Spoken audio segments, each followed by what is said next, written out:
մենք հայոց ցեղասպանության պատմությանն էլ պետք է վերադառնանք, պետք է հասկանանք լավ ինչ է տեղի ունեցել եւ ինչու է տեղի ունեցել։ Եվ ինչպես ենք մենք դա ընկալել, ում միջոցով ենք ընկալել։ Ոնց է որ 1939 թվին հայոց ցեղասպանության օրակարգ չի եղել եւ ոնց է որ 1950 թվին հայոց ցեղասպանության օրակարգ հայտնվել է։ Պետք է պայքարենք այս չարիքի դեմ ու ազատվենք ներքին Թուրքից ու դավաճանից։ Ջահերով երթին, ապա ապրիլի 24-ին մարդկանց անվերջանալի հոսքը ծիծեռնակաբերդ աշխարհին հերթական անգամ հիշեցրեց ով ենք մենք, որտեղից են գալիս եւ ուր են գնում։ Պետք է առաջ շարժվել, որ ներսի եւ դրսի Թուրքը զգա ով ենք մենք։ Մենք դա կարող ենք։ Բոլոր դարերում էլ դժվարություններ ունեցել ենք, բայց սա իրոք սարսափելի վիճակ է, քանի որ ներսի Թուրքն ու դավաճանն ավելի շատ է, քան դրսինը։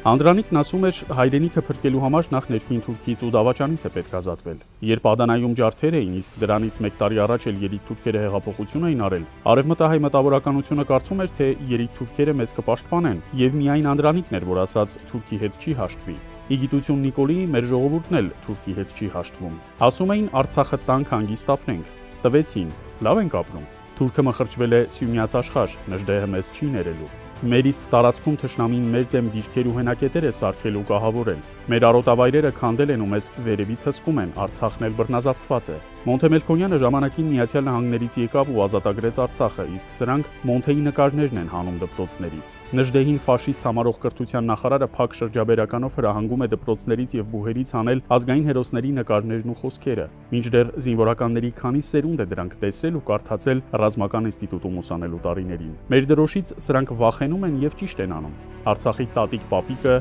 սրանց չեն ներելու։ Ովքեր չեն պայքարում ընկնելու են Գրիգոր Զոհրաբի օրը։ Նա էլ էր թուրքերին հավատում, ինչպես Արևմտյան Հայաստանի այլ նշանավոր գրողներն ու հասարակական գործիչները, մտավորականության ներկայացուցիչները։ Զոհրաբն Օսմանյան խորհրդարանի անդամ էր իրավաբանական կրթությամբ, բայց Թալիատն իր Հուդայի համբույրը նրան տվեց։ Ներկայիս հայ մտավորականությունն էլ է այդ օրն ընկնելու։ Ինչ են զգում Մարթակերին կամ նրա հանցակցին գովերքող մտավորականները, օրինակ Հենրիկ Հովանիսյանը։ Միգուցե նույն ճակատագրին են արժանանալու։ Նրանցից լավ տղա չլինեն։ Տարիներ առաջ, երբ Կարո Փայլյանը մեր զոհերի նկարներն էր ցույց տալիս թուրքական խորհրդարանում եւ ասում էր՝ դուք եք կոտորել, շատերը ոգևորվել էին, բայց վերջին տարիներին նա քանիցս Հայաստան է եկել հետախուզության, բանակցելու Էրդողանի ընկերոջ Նիկոլի հետ։ Նա էլ է քամելեոն։ Զոհերի ծնողներին այսօր անտեսում ու վատաբանում են, ընդ որում թե այս վարչախումբը, թե որոշ հասարակական շրջանակներ։ Սրանք այդպես էլ իբր չկարողացան պարզել զոհերի ծնողներին քաշքշած ազգի տականքներին։ Այն դեպքում, երբ ծնողներն իրենք դրանց դեմքերն ամեն օր ցույց էին տալիս, սրանք հերոսների մայրերին ծեծող, քաշքշող կարմիր բերետավորներ են, որոնց ճակատին խարան է։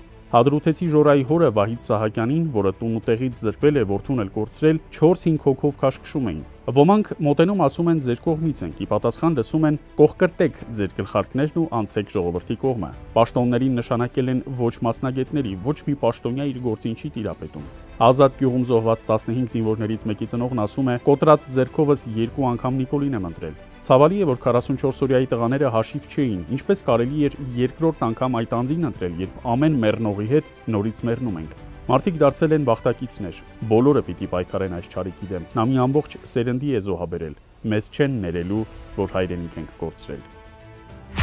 Հողատու, վիժվածք, պատուհաս, հերիքա մեր հողերը հանձնես Թուրքին, հերիքա Ալիևի ոտերը լիզես։ Օրինակ նա, այս վերջերս, կարելի ասել ոչ թե վարչապետի դերում է, այլ բլոգերի դերում է։ Փաշինյանը համեմատություն անեմ։ Քաջնազարնը, Իստակինանն, Ուստիյանը։ Աշխարհը գենոցիդը ճանաչում է, ինքը ժխտում է, դա անելու բան է։ Մնացածը չեմ ասում։ Կապիկություններ անում, արագաչափեր էր փակում, ներկում, էս կարմիր ամոթա։ Անունը լսել չենք ուզում, տեսնել չենք ուզում, չգիտեմ, ահա որ այս մեր երկրի վիճակ ուր են գնում, դա էլ չգիտեմ։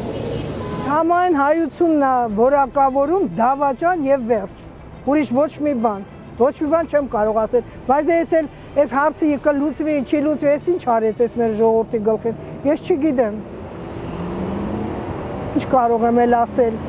անամոթ մարդուն ինչ կարող ես ասել։ Տեսնել չեմ ուզում, կասեմ ստախոս, կասեմ թալանչի, կասեմ դավաճան։ Կասեն հենց աշխատի, որ այս երկիրը չկործանվի։ Նիկոլի, Ալենի եւ մյուսների անունները դարձել են հասարակ անուններ, որպես ոչ հայ ազգի ներկայացուցիչ։ Ազգը պետք է մաքրել նրանց քաղաքական ներկայությունից վաղ թե ուշ։ Այսպես չի կարող շարունակվել։ Ազգը պետք է փրկվի։ Թշնամին հայկական գենը հանգիստ չի թողնելու երբեք։ Մեր ջարդված ազգի մեջ ինչքան հերոսներ ունեցանք։ Սրանք չեն կարող հասնել իրենց նպատակին։ Չարի վերջը գալու է։ Որոշիր, հարգելի քաղաքացի, թե որ երեսն է ճիշտ։